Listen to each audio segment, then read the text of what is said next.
Me and Glory have never done couples therapy, ever. Well, we have once, but it was a disaster. And, Oh, yeah. Not on our part, on their part. That person even called us back like, yo, so what's good? Like, nah, we ain't even. We'll talk about it another time. Yeah, we'll talk about that another time. So this is gonna be technically our second time doing couples therapy, and it is with Chat GPT AI. This is not a sponsored video, just so you know, it's just for fun. Everything that's gonna happen in this session is for entertainment purposes only. If you need a therapist, if your marriage, your relationship, if y'all need actual help, please seek a actual professional person. We would never do this for real. We just wanted to because we never tried this as a therapist. So we thought it'd be fun for you guys to join in on the experience and see what it's like. So don't think, oh, I'm gonna sue y'all, they didn't help me. Nah, this is not an actual professional. This is for fun, all right? And y'all know this is for fun. So let's meet our therapist, okay? Ooh. All right. What's their name? I don't know, but we should ask. Yeah, we will. So I'm gonna screen record this. Here we go. Hey, what's going on? Hey, Matt. I'm here and ready for our session. Let's dive in. That is not Make this both fun and insightful for your audience. That is not the voice we chose. All right, this is our therapist right here. Hey, what's up? We're ready for our therapy session. Great. I'm all set to guide this enlightening session. Whenever you're ready, just give me the signal. All right, we ready. This is Matt and Glory, and this is our therapy session with Chat GPT. Welcome, Matt and Glory. I'm here to help guide your journey together. Let's dive in. What brings you to this session today? I think my relationship and marriage with my wife is perfect, and sometimes things are too good to be true. So I need you to break us down. It's great to hear things are going well. Let's explore what perfect means for each of you. How do you both define perfection in your relationship? And are there areas where you feel there's room for growth? Hi, this is Glory. I love my husband, but sometimes he needs space from me. Hi, Glory. It's normal to need personal space in a relationship. You can talk, Matt, I'm muted. how do you feel about finding that balance between togetherness and personal space? And Glory, how does Matt's need for space make you feel? Are you freezing with our therapist? This is Matt right now. This is her first time talking to AI as a therapist, so she's looking dumbfounded. And also, you didn't have to put your whole neck down like that. It can hear you from all the way over there. No worries, Matt. It's totally normal to feel a bit odd at first. We're in this together, so let's keep it fun and insightful.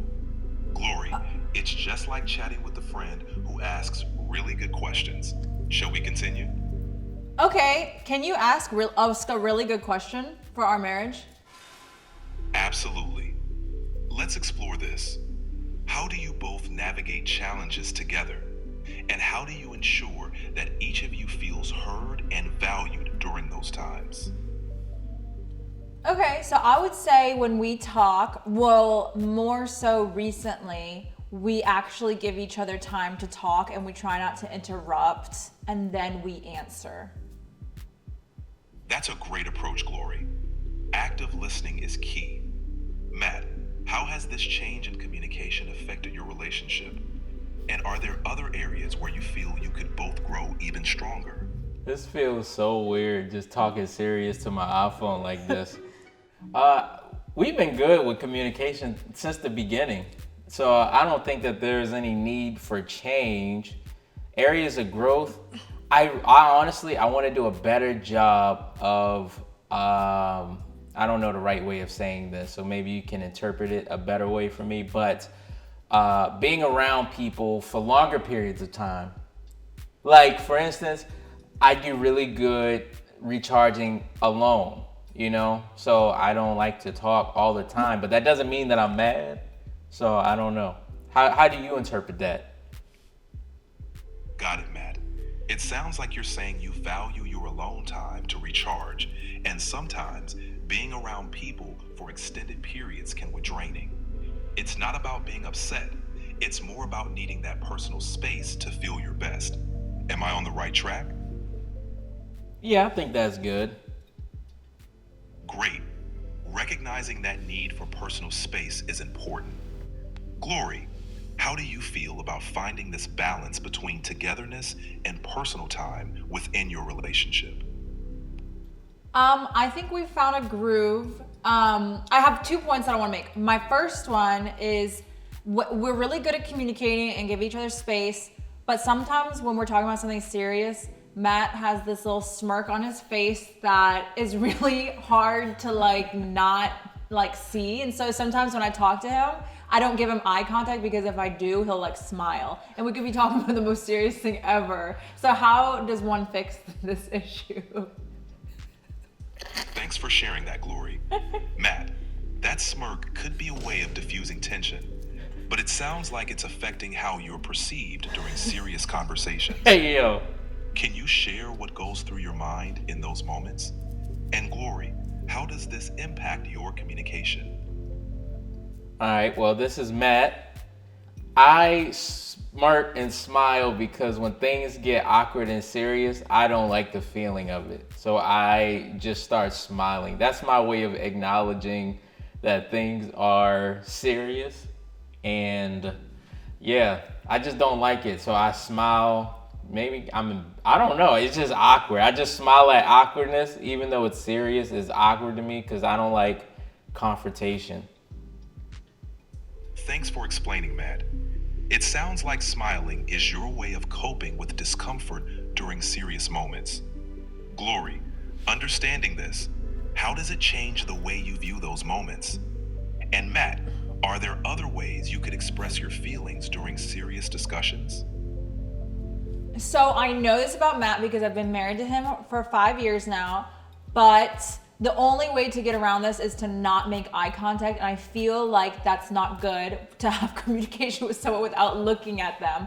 And I feel like he can't help but smile. So I don't know if there's a resolve to this. Is that okay? And when Glory talks to me, it's very difficult because in my head, I try to think of something serious so that I'm not smiling, but now it's taking me off of the communication and what we're actually talking about. So I'm not fully listening to her because half of me is trying to concentrate on not smiling when it's something serious, and the other half is trying to actually listen. So when I'm listening, it makes me want to smile, but when I'm smiling, I'm thinking about smiling and I try not to smile, so I have a weird grin on my face.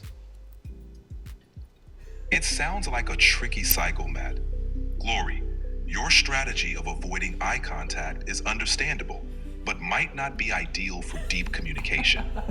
Matt, your focus on not smiling seems to split your attention. How about trying to acknowledge the humor in the moment, giving yourselves permission to smile briefly before diving back into the conversation? It might help break the tension and keep you both engaged.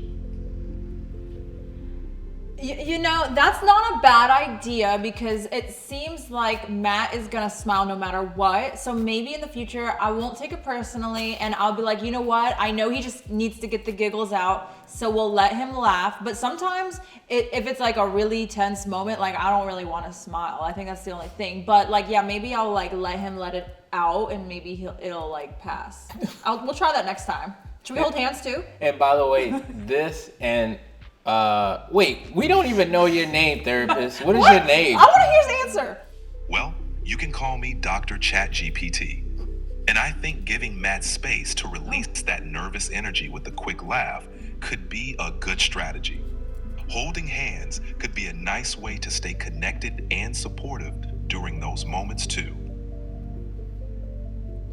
Yeah, but what if the tension is very high, so you ain't even trying to touch the other person and you really, really mad? How in those situations am I supposed to not smirk or smile when I know she's very, very upset? In those intense moments, when physical contact might not feel right, it's about finding other ways to ground yourself. try taking a deep breath or focusing on her words, not her expression. You can also acknowledge the tension by saying something like, "I can see this is really important to you," which shows you're engaged without needing to smile. How does that sound? That sounds cool. I feel like we need to like dive into like other topics. So based off of what you know as a very sophisticated couples therapist, what's the main issue that you see a lot of couples go through?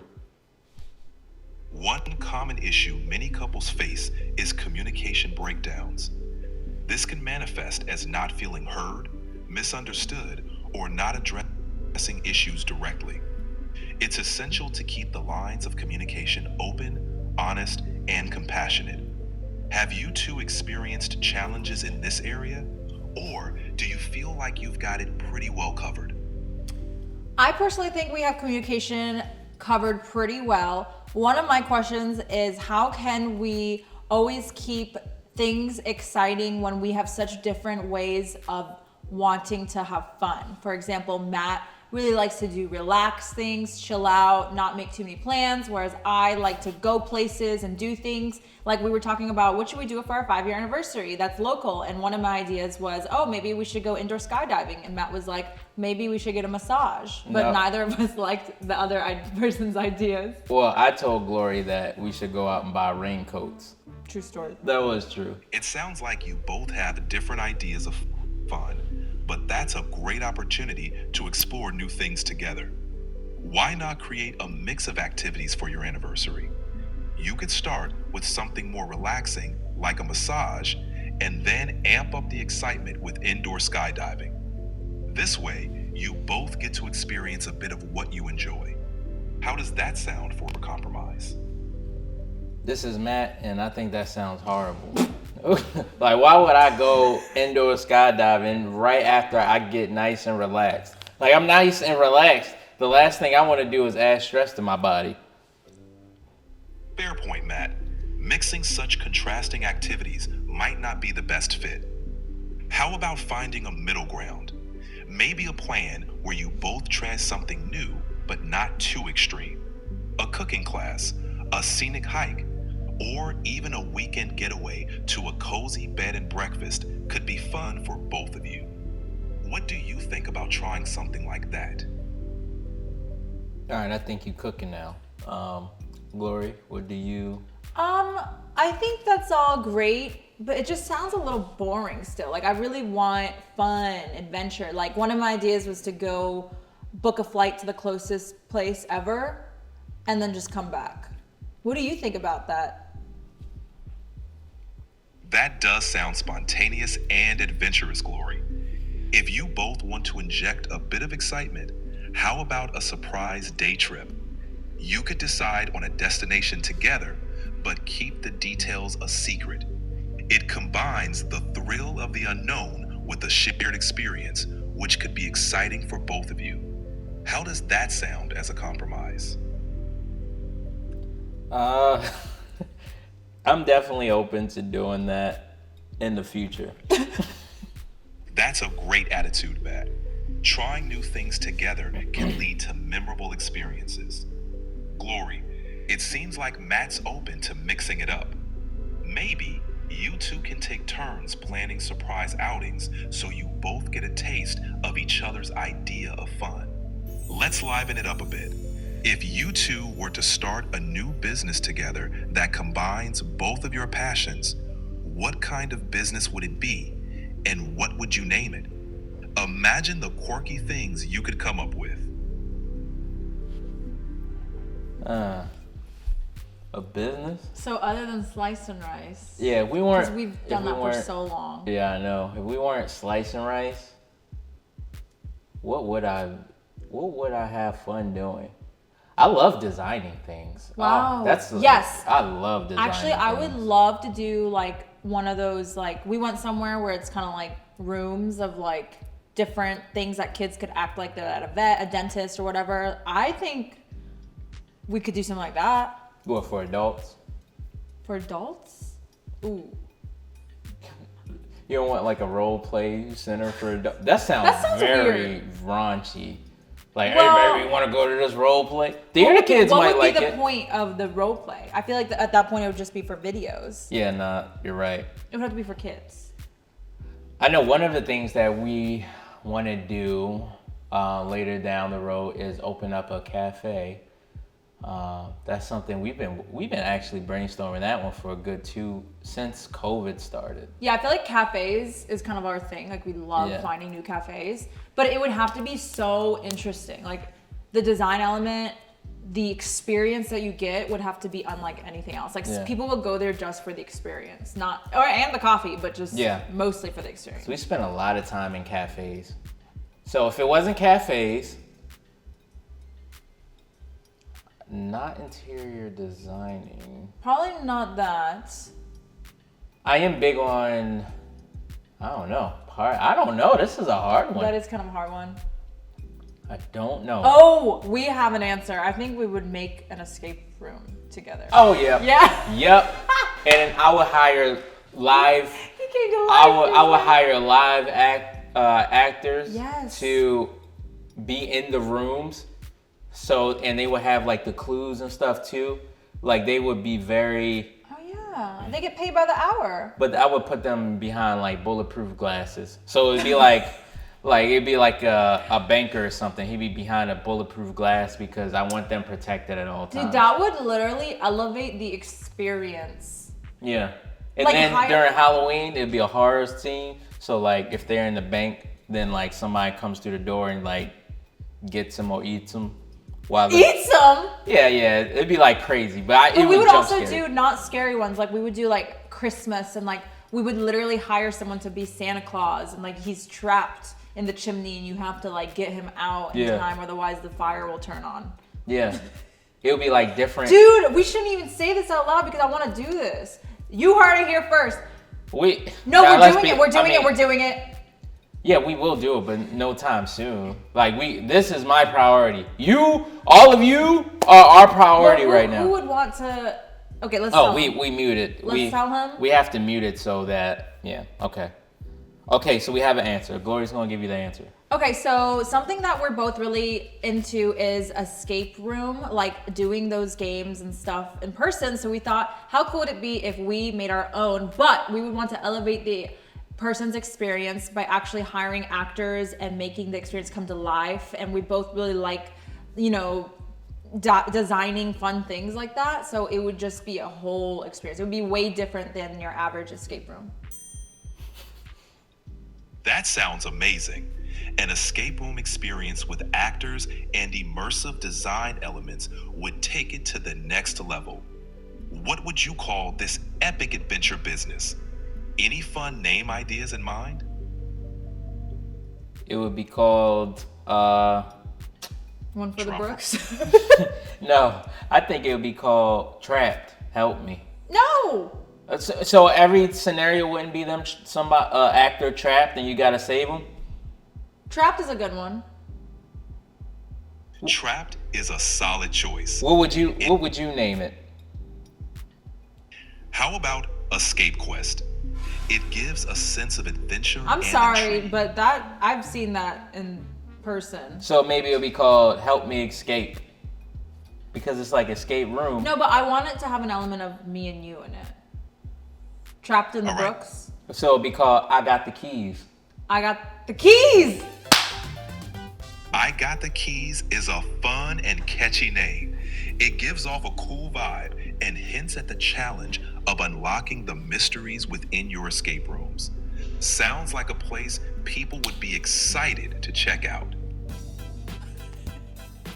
All right, so we're nearing the end of the video. Based off of everything that we talked about today, what is your review? Give us an honest review and assessment, good and bad, about our marriage, of what you think. All right, here's my take. You two have a strong foundation built on good communication and mutual respect. Your clear boundaries show a commitment to each other, and your willingness to explore new things together keeps the relationship fresh. The differences in how you like to have fun can be a challenge, but your openness to compromise is a big plus. Just remember, Keeping the spark alive takes effort from both sides, so keep embracing each other's interests. Overall, I'd say you're a dynamic duo with a lot of love and potential for growth. Keep having fun and supporting each other. That was a really good assessment. Now, when we do videos with my mom, we usually have her do the outro of our videos. And I was wondering if you could repeat our outro for us, for the ninjas to hear it.